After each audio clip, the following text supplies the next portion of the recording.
Ada masanya anda perlu keluar rumah kerana urusan penting, membeli keperluan harian. Membeli belah di pasar terbuka seperti pasar tani atau pasar malam, mungkin risiko jangkitannya rendah. Tetapi, berbual atau berada lama dan dekat dengan orang lain boleh meningkatkan risiko jangkitan. Tambahan pula apabila membeli belah secara berkerumun tanpa penjarakan fizikal walaupun memakai pelitup muka. Bagaimana pula di pasar tertutup atau pasar raya?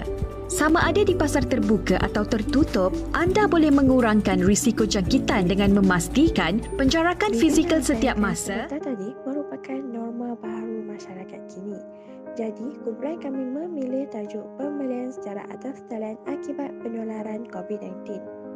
Kemudahan pembelian atas talian semakin menjadi norma masyarakat kini dan bukan lagi sesuatu yang asing bagi masyarakat bandar maupun luar bandar semenjak pemerintah kawalan pergerakan PKP bagi mengekang penularan wabak COVID-19. Objektif yang terdapat dalam kajian ini ialah dapat mengenal pasti kebaikan dan kelemahan pembelian secara dalam talian. Yang kedua, dapat mengenal pasti salah satu faktor pembelian dalam talian. Seterusnya, dapat mengkaji media yang digunakan oleh pengguna. Dari aspek isu semasa pula, e-dagang di negara ini memiliki prospek cerah dan terus melonjak. Pengguna Malaysia membeli 50% lebih banyak secara dalam talian berbanding tahun lalu. Ianya merupakan strategi baru untuk berinteraksi dengan pengguna dan memudahkan proses urus niaga. Kelebihan pembelian di atas talian. Yang pertama, harga. Produk di dalam talian adalah lebih murah dan ianya bukanlah rahsia. Kebanyakan usahawan tidak perlu membelanjakan wang ke atas sewa atau pembelian Dewan Perdagangan.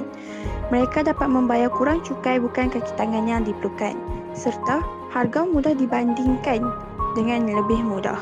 Seterusnya, kemudahan pembelian. Ianya dapat menjimatkan masa. Di internet lebih mudah untuk mencari produk dengan ciri-ciri yang dikehendaki. Harga yang dapat dipantau serta dalam masa 1 jam sahaja, kita boleh melihat produk yang betul dalam berpuluh-puluh kedai dalam talian. Manakala apabila bersemuka, ianya akan mengambil masa yang sangat lama. Dan yang ketiga, penghantaran ke rumah. Barangan boleh diambil beberapa banyak perkhidmatan penghantaran dan perintah terus ke rumah kita. Sama ada dapur kerusi, tilam atau peralatan, semuanya dibawa terus ke rumah kita.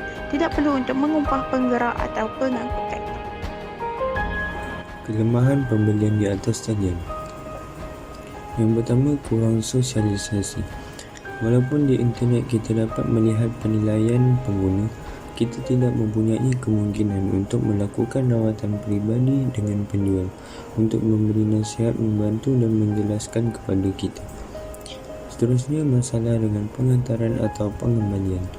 Apabila kita membeli dalam talian, masa penghantaran biasanya tidak berlebihan, tidak mungkin akan ada masa ketiga itu. Bahawa penghantaran mengambil masa yang lama dapat mempengaruhi bahawa paket tidak tiba dalam kondisi yang sesuai. Apabila kita menggunakan item, kita mesti menyimpan pembungkusan asal dan kadang-kadang ia mungkin melibatkan kos tambahan kerana pulangan yang tidak semestinya percuma. Yang terakhir, kos tersembunyi. Salah satu kunci untuk tidak mendapat apa-apa kejutan semasa pembelian dalam talian adalah untuk menjadi sangat perhatian terhadap kos tersembunyi yang boleh dibeli oleh pembeli. Apabila kita bercakap tentang kos tersembunyi, kita merujuk kepada semua yang tidak ditunjukkan apabila kita melihat produk seperti kos pengurusan, kos kaedah pembayaran, kos penghantaran, kos pengurusan dan lain-lain. Kesimpulan daripada isu pembelian secara dalam talian akibat daripada penularan COVID-19 adalah usahawan-usahawan yang terlibat dalam perniagaan secara atas talian dapat mengembangkan lagi empayar perniagaan mereka dengan lebih luas.